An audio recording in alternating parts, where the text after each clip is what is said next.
गरीब की शादी। शशि की सौतेली माँ ने उसकी शादी की तो बड़े घर में, लेकिन पति कोई काम न करता। आप ससुर जी के साथ काम पर क्यों नहीं जाते? हाँ जाऊंगा, लेकिन कल से। आज जरा मैं दोस्तों के साथ घूमने जा रहा हूँ। शशि के 2 बच्चे होते हैं, लेकिन रमेश का हाल वैसा का वैसा ही रहता है।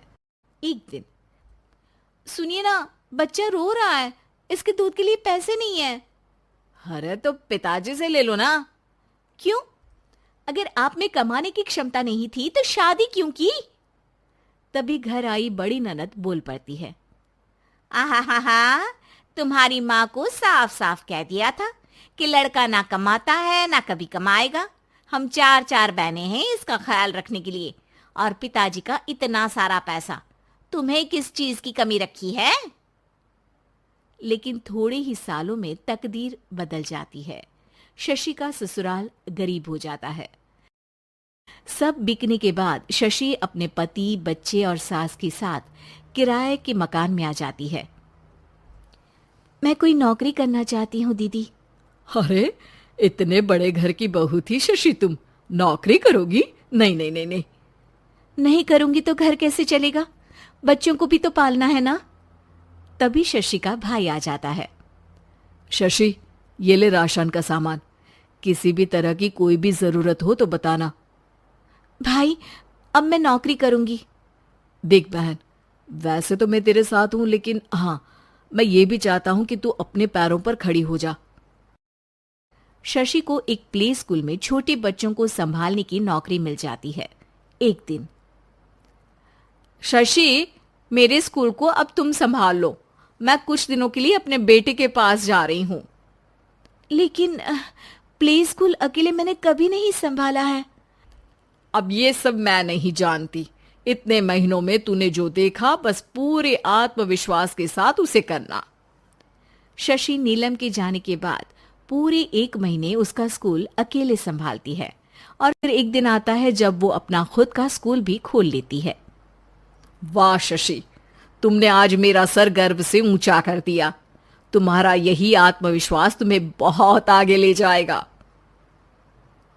नीलम, बहुत आगे जाने की चाह नहीं है, बस ये छोटा सा स्कूल मेरे बच्चों की अच्छी शिक्षा में मेरी मदद करे, यही मैं चाहती हूँ। शशि थोड़े थोड़े पैसों से ही अपना परिवार पाल रही थी। एक दिन उसके घर उसकी बड़ी ननद आती है। अरे भाभी, घर में कूलर तो लगा लेती, मेरी माँ को कैसे पंखे में लिटा रखा है? अरे तो शशि कौन सा एसी लगा कर सो रही है? वो भी तो यहीं रहती है ना मेरे पास। ज्यादा यहाँ आकर मेरी बहू को परेशान ना किया करो। हाँ हाँ, मुझे भी शौक नहीं है इस छोटे से घर में आने का। मैं तो बस ये बोलने आई थी कि मेरे बेटे की शादी है तो ननिहाल का जो नेग होता है वो ले आना। हाँ हाँ, जितना बनेगा कर देंगे, और ना हुआ ना तो वो भी नहीं करेंगे।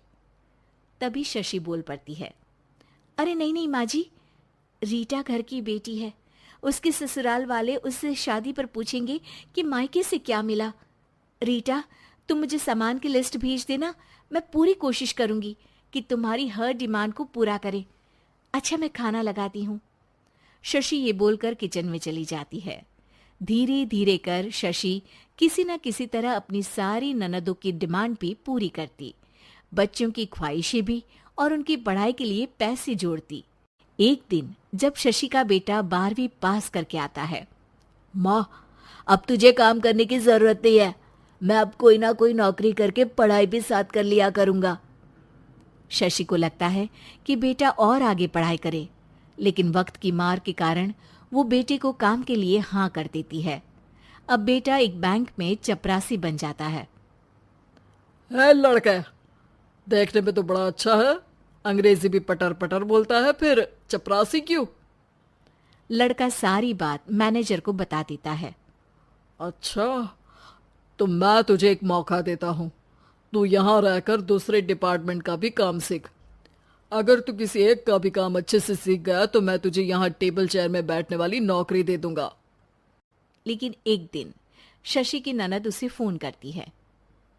अरे भाभी, देखो मायका तो मेरा तुम लोगों से ही है।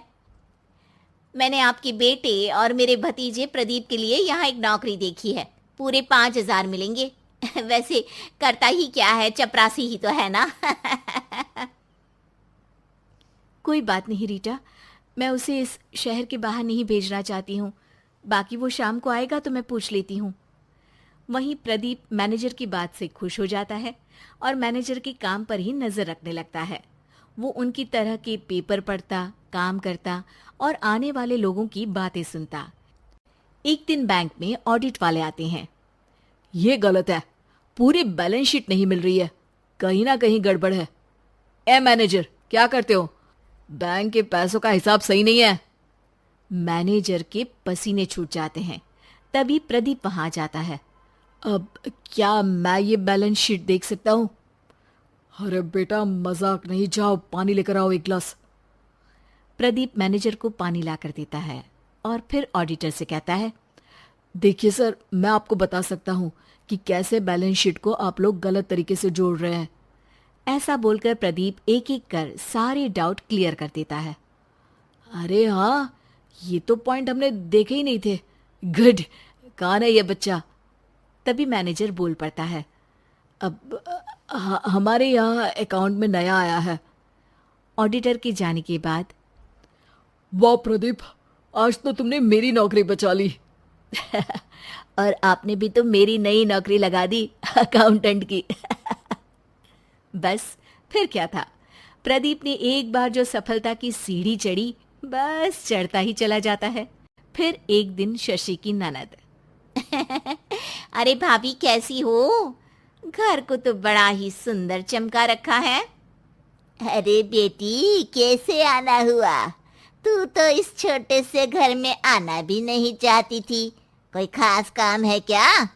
अब थैंक यू। हाँ, वो माँ, मेरा जो मजला बेटा है ना, वो अकाउंट से पढ़ाई कर रहा है, तो प्रदीप से बोलकर उसकी भी कहीं अच्छी नौकरी लगा दो ना। सास और शशि समझ जाते हैं कि कैसे पैसे आते ही लोगों के बात करने के तरीके से लेकर रिश्ते निभाने तक में बदलाव आ जाता है।